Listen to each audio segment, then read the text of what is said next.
Yeah. Yeah. Well, I'm going to go ahead and predict it's going to be like, I don't know, $10,000 a coin. That's minimum. That's my price prediction for 2080. Can you imagine all of us just pulling up on our Kopi bought yachts? We're just like parked side by side, and I was like, Eddie, and you're like, Racer. We're just waving to each other from the decks of our yachts. Yeah, my yacht's gonna be like the Corn or whatever the hell it's gonna be called. Mine's gonna be. I'm gonna get mine specially made to look like the Valkyrie. Yeah, exactly. That would be sick. That'd be actually pretty dope.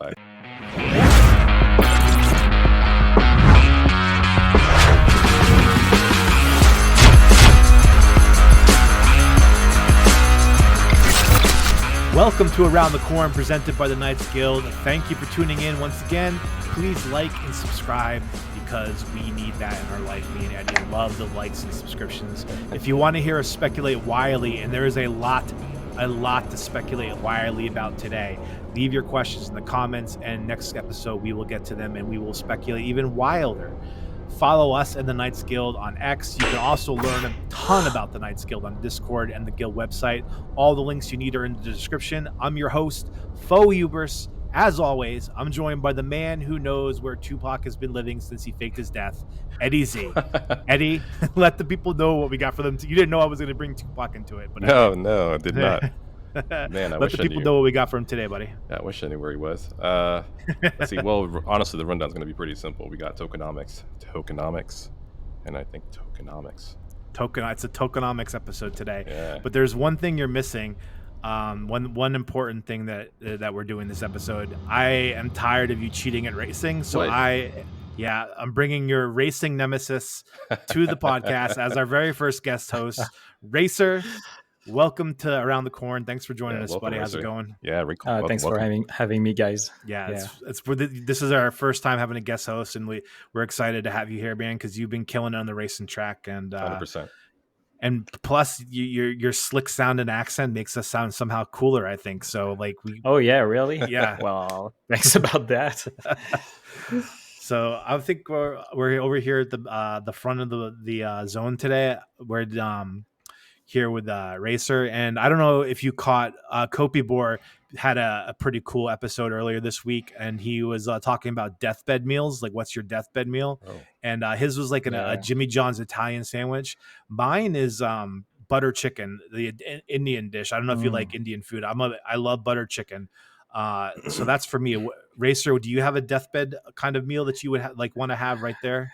Yeah, I like to eat healthy, but I don't know why what they put in those ramen, but Budak ramens, they're just so good. I don't know why. Good ramen, it's hard to beat that, right? Yeah. Eddie, you got a deathbed meal? Oh man, for me, I'm a Korean barbecue fan, so I'm gonna go ahead and say Korean barbecue with like some pork belly or some fatty pork. Anything. Honestly, the rice and the kimchi and all the sides that they give you, I just love being able to just enjoy it in gourmet.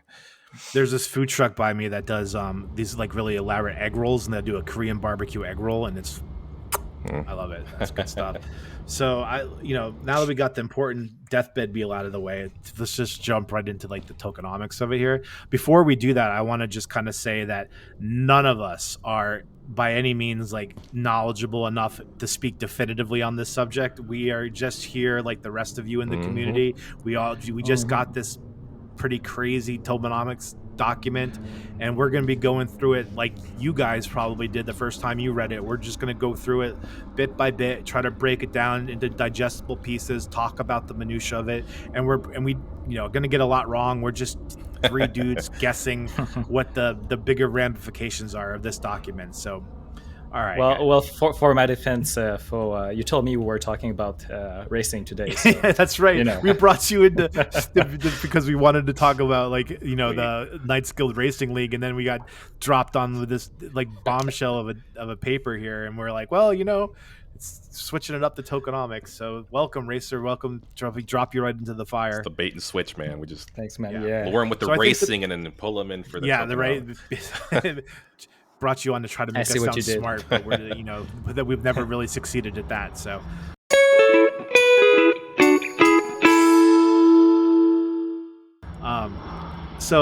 I think the best way to do it is probably just to. I'm gonna read a little bit of it, and we'll discuss, and we'll go through it. And if I'm, and so if I say anything that you guys want to talk on, feel free to jump in, and we'll talk about that. And then, or I'll just keep reading for like a little bit, and then I'll stop and we'll talk about it. All right, guys. Yeah, sounds So good, man. I got my Yeah, I got my thanks. readers on, so I can try to be a little bit literate today. Yeah, it looks So it like starts with a gaming overview.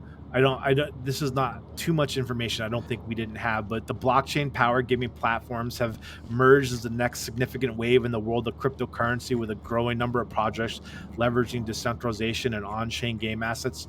I think I can skip down a little bit. To provide an optimal gaming experience, projects must support a large number of active players engaging in gameplay, item trading, fee payments, and result generation. I think result generation is probably, the leaderboards and stuff like that. In addition to technical constraints, many games are increasingly frustrated by the rising costs associated with gaming. Cornucopia aims to address these issues by introducing a massive gaming world with an expanding network of floating domes, each offering unique themes and gameplay experiences. This is all kind of review, but it's good to just kind of run over it, guys. Any thoughts on any of this so far? Just kind of like, mainly the gaming world with an expanding network of floating domes. I mean, it just means that domes are going to have a significant part in the multiplayer aspect. Like, people are going to be able to like use those developer kits that they're going to be having, especially. And I think that they're just going to leave it to us in terms of hosting these multiplayer games, especially the shooter that I've been kind of craving to have to come out. So yeah. that kind of is what kind of comes to mind when we go through that. Racer, are you Yeah, kind of a first-person shooter guy? Do you like those games too? I do like those. Am I good? Not really. I tried that shrapnel thing not so long ago, and I think it's too much stress for me. I'm gonna stick to racing, but Yeah. maybe Cornucopia is gonna be better. I don't know. Well, I think what we see in the community, where you have people like Linda who does like, those good morning screenshots, and you have all these kind of creative people who are doing the podcast. Kopi Boer's got his thing going on. You got Jupiter, you got Zeke over there in the Mafia doing his thing. That I think there's just a lot of probably really smart, talented people out there that are going to put together really fun things for everyone to do in the domes. So that's like, it's good that that's going to be part of the economics, because if you put in the time and effort to build something that people want to do, you should get rewarded for it. Yeah, 100%. Yeah, totally. And I think they put a lot of stuff into that paper that brings people to make the game work and to bring more and more to the game, so people will keep playing. So I'm gonna run on to the monetary and fiscal policies here. Yeah, real quick before you go into that, Sure. can we at least go through and just while we're out here, I say whoever gets I wonder who wins in terms of like who gets the most Hallow Cashes while we're talking about through all this. All right, we can definitely. right. I don't know where any of them Yeah, are. that's the whole point. So like right now we started with no. I just got 2 just by walking around. Oh, sorry. Yeah. So that's why that's what gave me the idea. So that's what gave me like I was like, oh, we might as well like instead of just like talking about it, I say we have a competition. So we have to do a redo of that time where we raced up this neon light and I kept falling off, and that's exciting. Yeah, anyways, I know. And watch me try to read the Kopi wiki while I'm doing this. So yeah, that's a challenge. actually I might get to the top. Oh, I messed up. All right. Monetary and fiscal policies, guys. Running a project token economy is akin to running a small country. I think we all can imagine that, right? That really is probably like maybe not even a small country. I mean, a small country might be easier to run than a Web3 game. Even if the token sale is successful, there is a risk for failure down the road.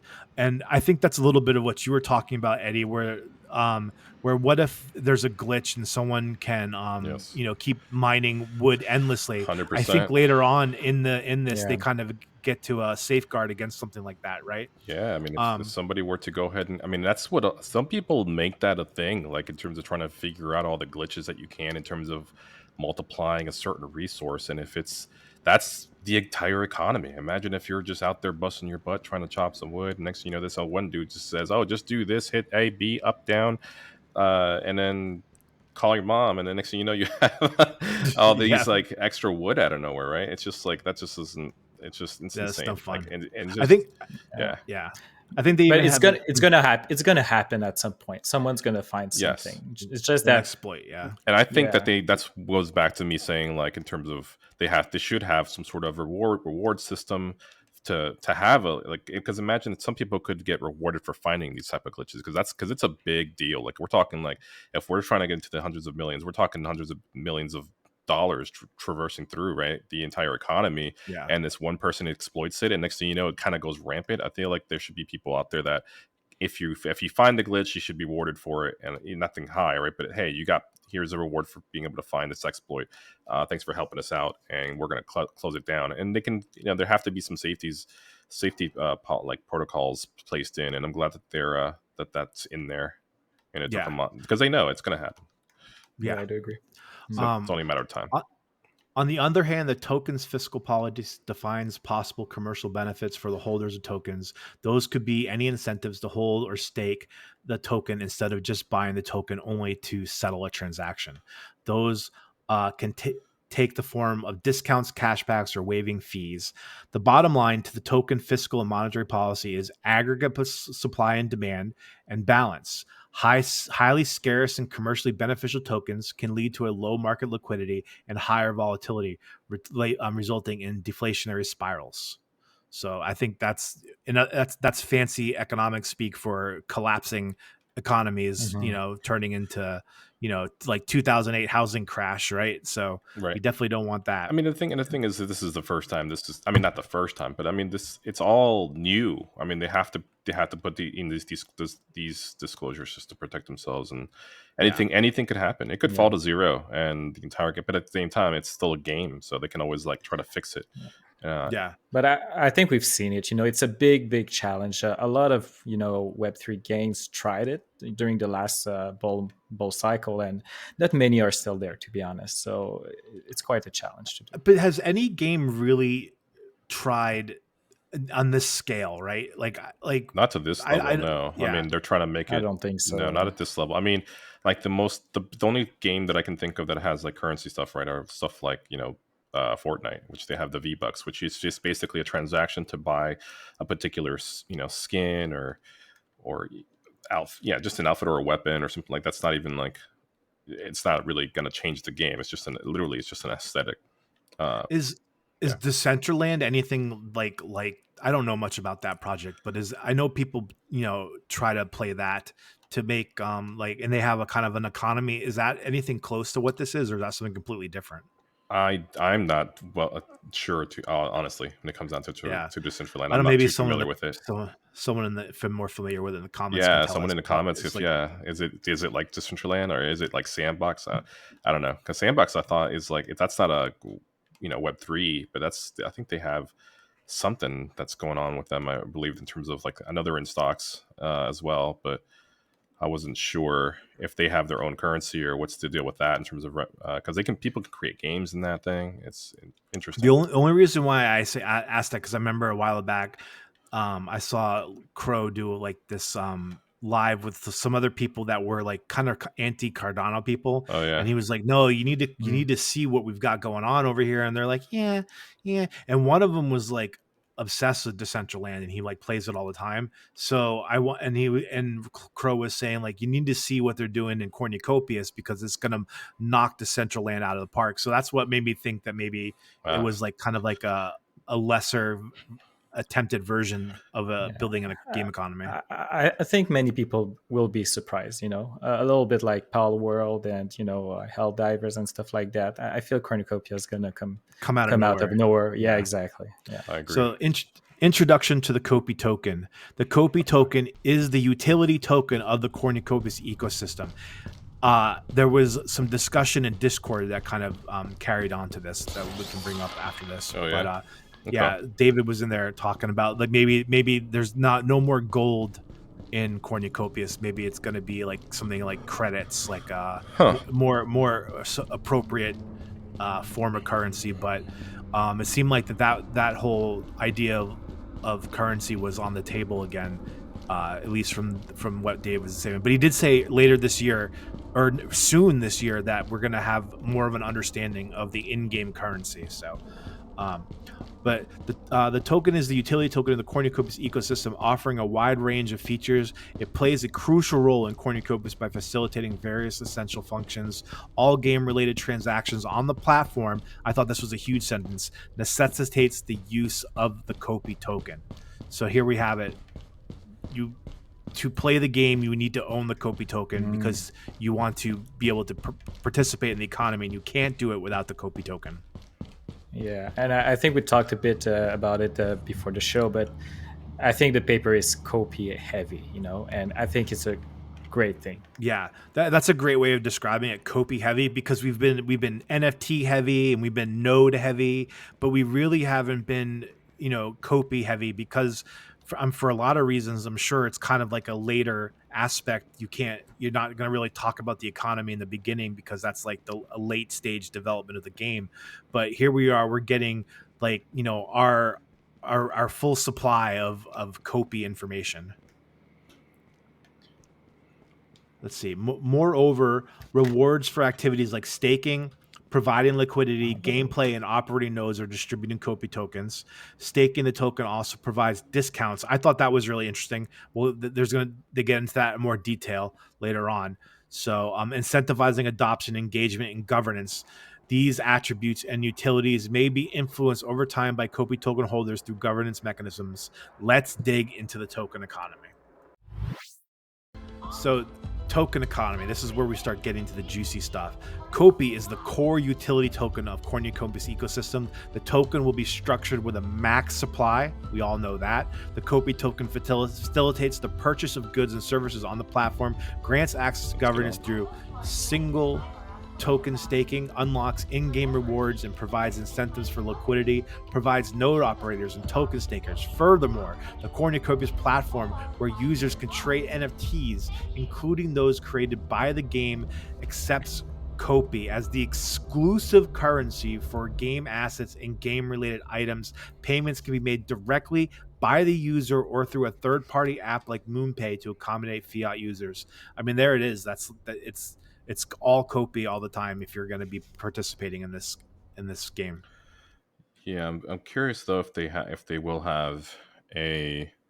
I mean, this game is still technically a free to play game, so I'm curious. Like most games, typically have a secondary currency, one that you buy, and one that you're earning. So I'm curious if they're going to have another currency that's tied to it that has no value at all. I'm wondering how that works because I Like wonder. in-game gold or credit that you can exchange right. against Copy or something. Exactly. Yeah. Like, I mean, yeah, maybe they're not doing gold, but even if like maybe you do mine for gold and you exchange it for credits or something like that. I'm just thinking out loud. I mean, I don't know what their plan is with that, but it just feels like if you're dealing with Copy, that's then it's like you're forcing everybody to go into Web3. There are people that want to, I mean, granted, that's the thing too. Maybe it's up to the person, right? But I think I would think that there is a free version of this in terms of maybe certain items that you can still get for free, right? I mean, I still think vehicles are going to be free. I still think, I mean, that are not NFT specific. So I think that I wonder if there is anything going on because I haven't read the whole thing. I've only gotten through about half of this whole tokenomics paper. So I'm wondering if they have anything more. On the trading center, it says pork, beef, gold, and silver. So maybe one of those four. I don't know. I'm just kidding here. Maybe they're giving us hints. Trading Man. pork, maybe pork they're bellies. giving us hints. Yeah, maybe. But one thing I feel interesting is that they're going to price the stuff in USD. Right. So I don't know if it's for Web2 players that come in. It's easier for them. I think they're going to try to hide. They're going to make Copy invisible potentially to people who aren't already part of the Web3. That it's going to be that they're going to have like almost like a checking account or a USD account where it just sits in USD and it's only converted to Copy in a way that's invisible to them, and when they're buying, whatever it is they're buying, right? So, yeah. but that does make a challenge because there'll be an exchange rate, because like if you have something listed if you're selling something you crafted for 100 Copy, and then but the cost of that in USD will fluctuate, minute by minute. So there'll be some kind of market you have to be able to view the market in some way when you're looking at that, because it's not going to just be a flat $10. It's going to be whatever the exchange rate dictates it. So it's going to be really interesting to see how that is created for Web 2 players to be able to utilize Hmm. it. Yeah, I think it's going to be an interesting take. I mean, just like you said, the fact that they're pricing everything in the US dollar. But I mean, again, I think that's also just the fact that it's being tied to a stable coin. I mean, USDC, right? So I think maybe Yeah, we're going to get that's into the that way, here in a right? little bit. So, Hmm. The Yeah. Kopi utility. Kopi is the utility token that powers the gaming ecosystem of Cornucopias. Listed below are some of the utilities. All right. So, outfits, tools, weapons, vehicles, properties, tournament passes, other exclusive game items. Then the governance. We'll talk about that. The rewards, achievement based rewards for players in game, node operators, Hmm. staking. It's almost like that. There's going to be like 8 different revenue streams for you to play this game, where if you got your staking, your node operating. Later on, they're going to talk about the liquidity pool and providing to that. There's going to be the rewards in the in game, the racing, the crafting. Like you're going to have so many different ways of earning in this game. It's wild. Yeah, I also do think it's going to be very specific because as the game comes out, more and more stuff will come out. Like people are going to have to pivot their strategy once more and more items come out. Like I mean, I was just like remember last I think 1 or 2 episodes ago I was just randomly brought up the idea of like having a tattoo parlor. Like imagine you being able to have like your own tattoo parlor. I don't know, right? You're just the only person who's allowed to make like a certain high level quality tattoo on a person because you've mastered it, you know. Or what if there is anything else, anything that's kind of like out of the ordinary. I think we're going to start off with like the standards, the mounting, the weapons, the tools. I mean, that's all kind of standard. I think everybody's going to have that, and that's the thing. I think it's going to be oversaturated with a lot of the same stuff in certain areas. But I think once you start adding more variety in the future, because one of the brilliant things about this game is that it can evolve into something different in it. Because some people like to create certain things. They might be a person who just creates only decoration type stuff for homes, or furniture, straight furniture at all. Like that's another thing that could be in terms of the woodworking section, right? So there's going to be different branches, and I can't wait for that how that's going to be implemented with tokenomics. Racer, is that the kind of Yeah. games that you've played in the past? Like, what in your gaming history are you kind of like a more of a MMO You RPG? like knitting, right? You like reading like poems and Yeah, yeah, I'm reading poems all day, and that's all I do. Hey, don't I did knock. try, Hey, don't knock the yeah, poetry. Come on. I did try a couple of MMO, but to be honest, I was mostly a big Warcraft 3 uh, players with the guilds and all, so okay, I really Yeah. liked it. I tried a bit of WoW, but I didn't had enough time to play. yeah, it's a But big game. yeah, it's a big game. But Kopi, I don't know why it kind of hit differently, and I was like, okay, I'm gonna give it all, for this one, and Well, I think there's Yeah. try also that to see where it opportunity, goes. right? Like, yeah, this is a big game, but there's also a different concept to it. And I mean, when it comes down to Mhm. crypto, and that's it, kind of opens your world for a possibility. I mean, you kind of, in a sense, invested in the game, right? Depending on how much you Yeah, put in. but that's you're saying it. It's just that with with big MMO, I feel like I'm just throwing a bit of my time away. Yes, I'm having fun, but with cornucopias, you kind of can make some real change to your life too at the same time. Yeah, considering that we just read like 8 So, different bullet points of making of revenue streams. So yeah, totally.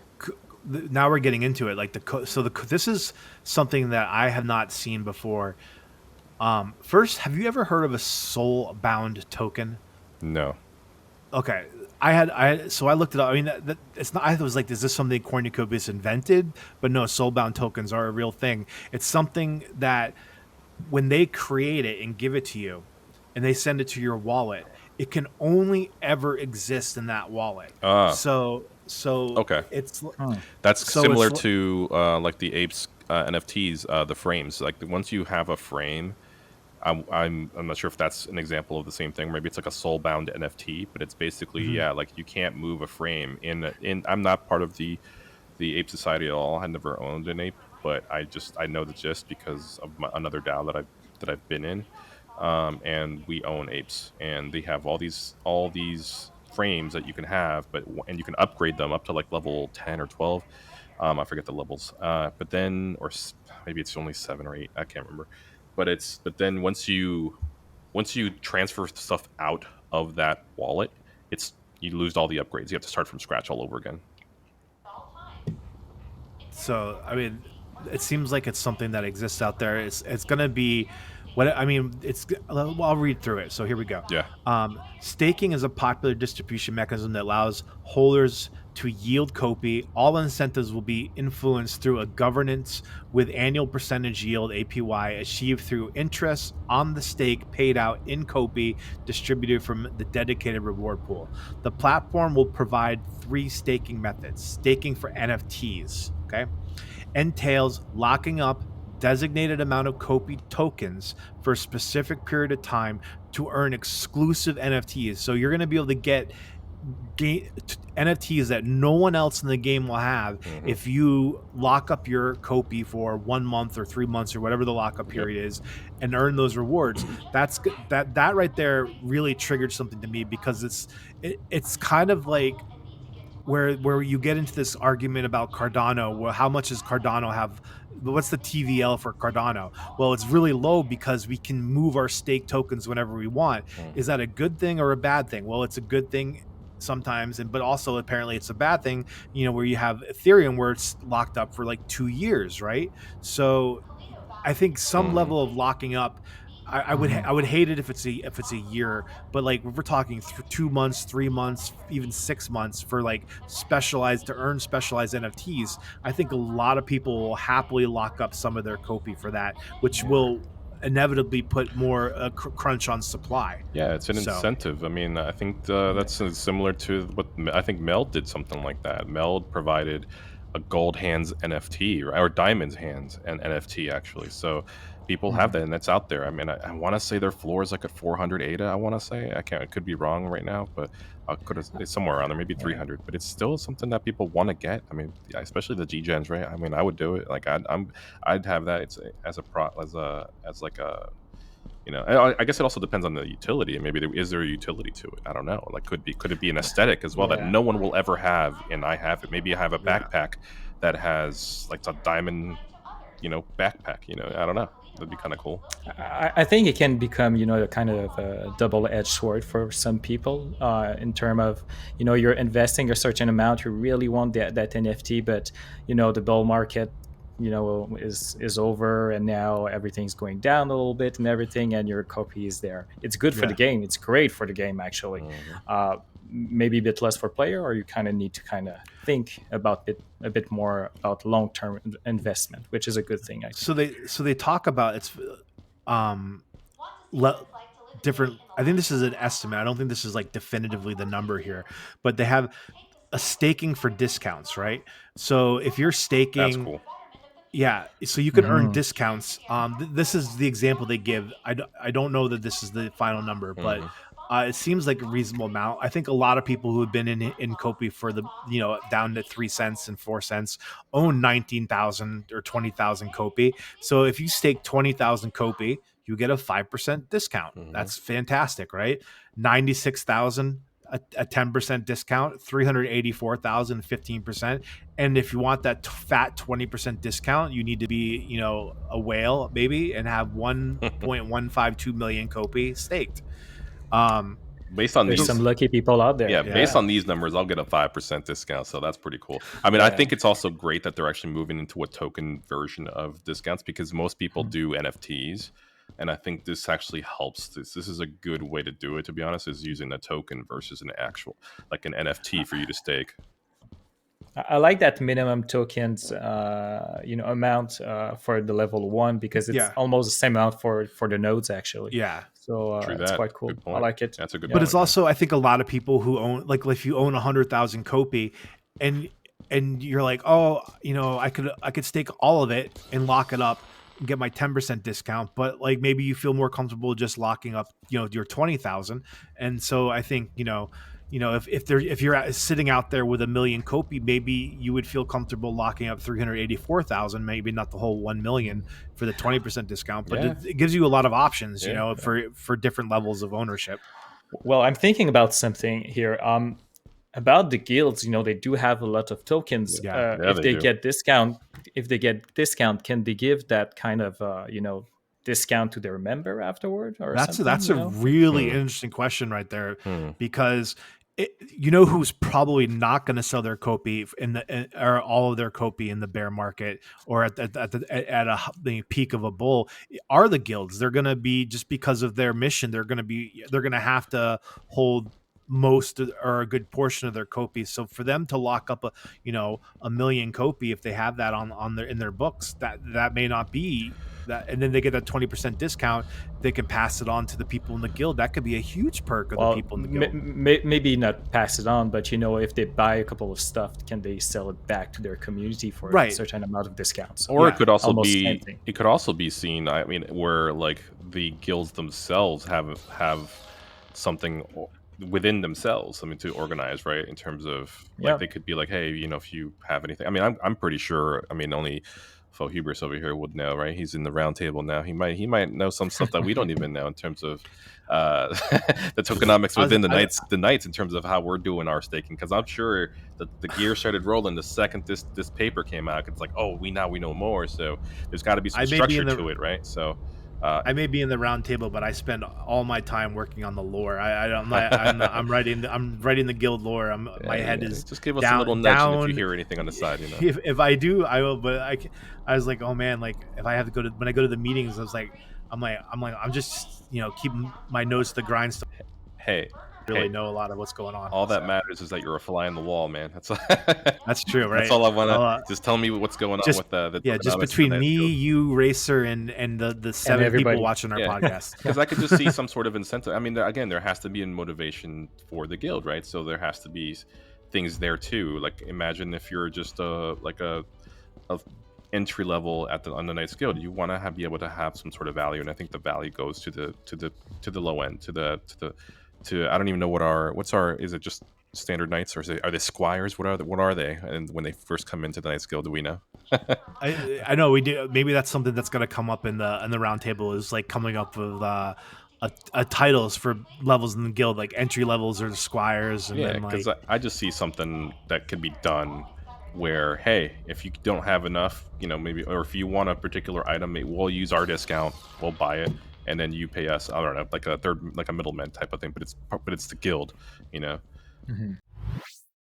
So we came up here to one of our favorite spots. We haven't really looked up here at night before, but it looks kind of amazing up here, because this is what I think is probably, for my money, the biggest bombshell of this cornucopias paper here: the buybacks and liquidity provision, BB and LP.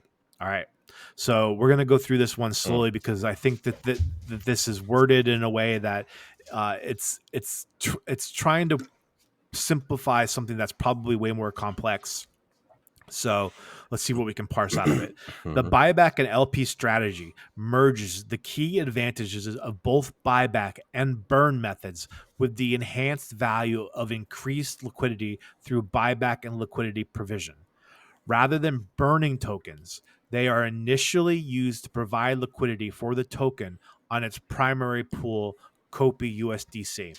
This approach combines the benefits of reducing the token supply with enhancing liquidity for the token. So here's the example that they do it. Eddy plays the game and he buys a cornucopias node for $300. 10% of that license fee, $30, is allocated for buyback. So they take that $30 and they go and they buy back, I think, what is it? $15 is used to purchase Kopi at market price, which is what MinSwap was doing. They just recently had a vote to be able, I believe, buy back. Or no, it's what ViFi does with their stake funds, that they actually go buy. They use it to buy back ViFi from the market, not release new supply. So the remaining $50 is used to acquire USDC as the second token in the LP pair. So what they're doing is they're creating a liquidity pool which will enable people who own Kopi to go directly from Kopi to USDC, hopefully USDM as well on Cardano. So USDC is BNB. And then they can do the same thing on Cardano with USDM, hopefully.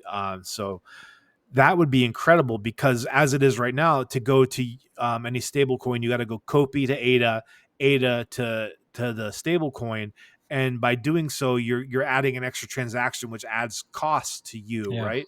So the liquidity issue for Kopi has been a problem since forever. I mean, anyone with a million Kopi, and there's a lot of people out there with a million Kopi, can go sell it at market price and tank the price of Kopi by 20% in with one order. And so that, it sounds like they're keenly aware of that problem. It's like a good and bad problem, because low liquidity, it's more volatile, so higher ups, lower lows. But creating a liquidity pool that allows the people with a million Kopi to actually go and not have that slippage, because if you go sell a million Kopi at a market order, you're gonna sell it, and it's gonna be you're going to lose 20% of the value because of the slippage, at least 20% of the value. So this seems like it's correcting a huge inefficiency in the market that probably has to be corrected in order to have the economy that they want to have. You guys have any thoughts on the buyback liquidity provision?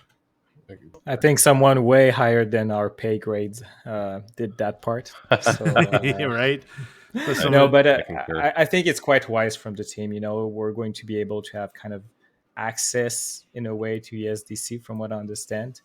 And as you said, it's kind of a pain to change the token, to get it. So I like it. That's all I can say. I'll share with you the conversation I had. So I was curious, because this is the word that I got stuck on when I was reading this. Where did it go? It's buyback burn methods and increase liquidity. It says initially. So the buyback strategy, they are initially used to provide liquidity for the token.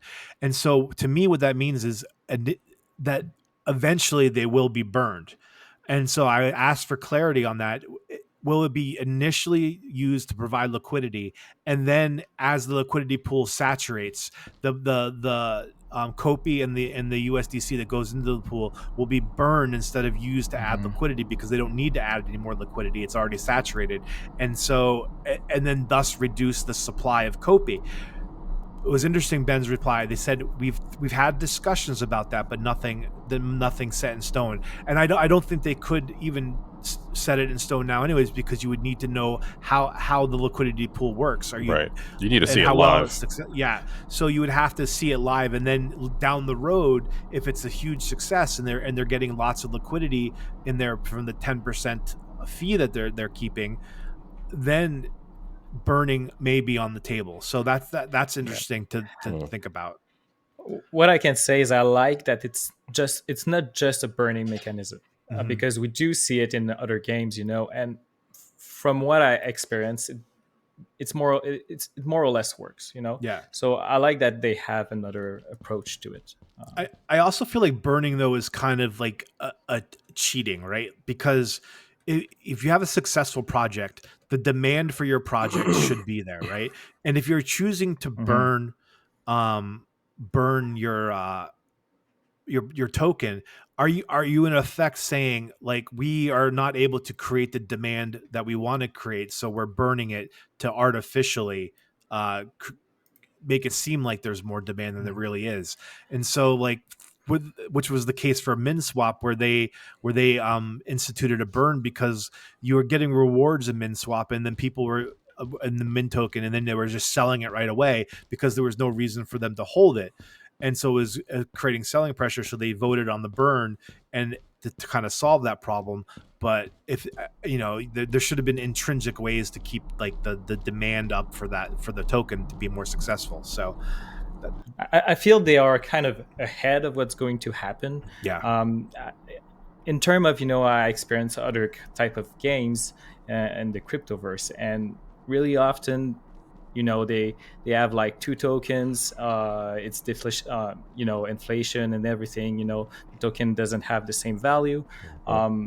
And after that, they try to create some utility to the token, but after the fact. Yeah. I feel they're kind of ahead of that in that term. Yeah, I mean, there's no question that they're creating the utility, and if they're not creating the demand yet, I mean, there is demand for it, but not where you necessarily want it to be. But they're creating the utility first, and then they're just hoping that the demand takes care of itself. Whereas I think what you're saying, Racer, is that in the other ones, they just kind of like throw the token out there and like there'll be utility in the future, we promise. Exactly. Yeah. Exactly. It's exactly Right. that. Yeah. They're just, it's us setting a base, right? So, and I was just looking at, Well, exactly. right, Strong foundation, right? strong So foundations, correct. It's just that's yeah, the fundamentals is what matters, and then they'll work through all the rest as they're live. I mean, there's so many yeah, unknowns in terms of how many people will be out playing this game and yeah. will be involved in us. Right now, I'm looking at the on Tap Tools, we're sitting at 33,850 holders of Kopi. So, and this with a circulating supply of 870.08 million tokens. So That's only 22% of the supply. Yeah. So it's interesting you bring that up. I don't have it, and I'm not going to try to load it up right now. But I have the I don't know how you say it, the Zerabus NFT to be able to use their metrics, and what they do. I haven't looked at it lately because it was down for maintenance. But one of the things that I thought was interesting was that cornucopias wallets. It's a little misleading because there's there are a lot of wallets that have what they call, what is called dust Kopi in it, right? So when you're looking at the wallets that are holding Kopi, Right. they're when you see that 34,000, over half of those are dust wallets, Like 55 Kopi or like 10 no, Kopi? less than one Kopi. Less They than have one less than Kopi. one. Okay. Yeah, so that's what qualifies it as okay. dust. Is it has to be a fraction of a Kopi. Oh, okay. Understood. So that's just like left over as a part of a a transaction where it didn't go through as in the whole, like all of it or whatever. Okay. So and the number of wallets are going up, but there's a lot of dust wallets where people have bought Kopi and then sold it. I mean, not surprisingly, because we have, not we're not really talking about. I don't want to get into the price aspect of it in here because that's not what we're doing. But there was a correction in the price of Kopi, so you would expect, I think, during that period, many wallets that were holding it are no longer holding it, right? For new people to come in and buy it. So, yeah. Well, I'm going to go ahead and predict it's going to be like, I don't know, $10,000 a coin. That's my minimum. That's my price prediction for 2080. Can you imagine all of us just pulling up in our Kopi bought yachts? We're just like parked side by side, and I was like, Eddie, and you're like, Racer. We're just waving to each other from the decks of our yachts. Yeah, my yacht's gonna be like the Corn or whatever the hell it's gonna be called. Mine's gonna be. I'm gonna get mine specially made to look like the Valkyrie. Yeah, exactly. That would be sick. That'd be actually pretty dope, actually. Yeah. The truth of it is, I feel like I really hope that the team gets it, from the get go. But the truth of it is, stuff is going to happen. Yes. Stuff will need to be figured out at some point.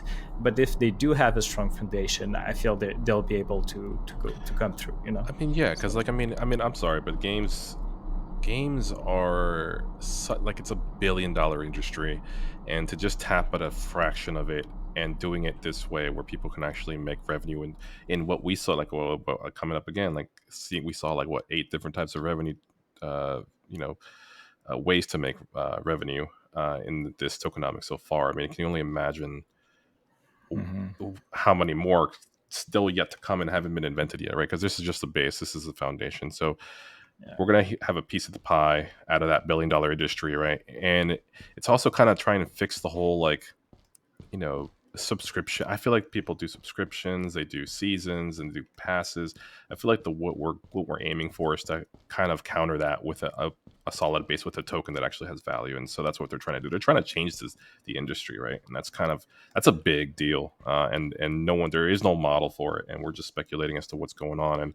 And we can only provide our opinions. And at the same time, people leave in the comments like, what do you guys think so far of what's going on in this tokenomics paper? Feel free to chime in and put that in.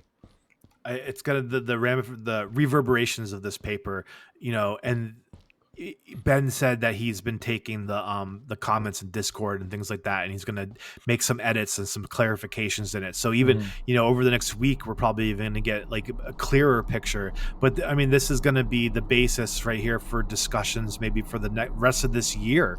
What's in this paper? So it's I mean the how big of a deal this is can't be overstated. Yeah, and be mean in the comments too. Be mean, critique hard. Like we want to know. We want to know what you really. I can't take that. I'll just cry. What were you gonna say, Racer? You had something? Well, I was just going to say that. What was I going to say?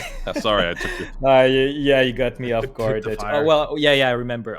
Actually, I think other projects will probably look into that paper eventually to build their own project. Yeah, that's a good point. This is the model as to what's going on, because again, this is the first time. You're right.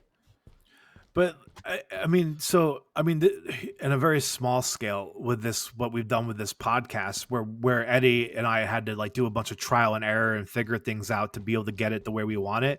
Like someone to kind of replicate what we're doing, they're going to have to go through that too, right? Like even if we're like, this is how we did it. Like they're going to figure out how to do it for themselves.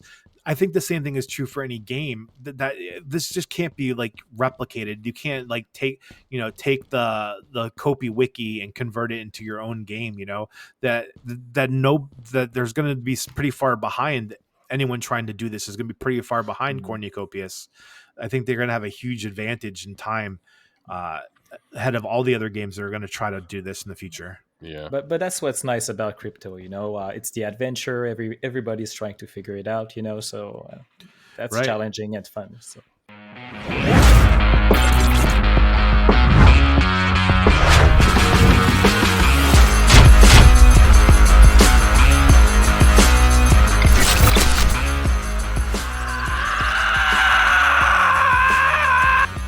At some point we were all like, "Oh, we shouldn't see all the names from so far." Sometime, and just like now it's like it was so useful. Yeah, it was really useful, especially when you're hanging out with friends.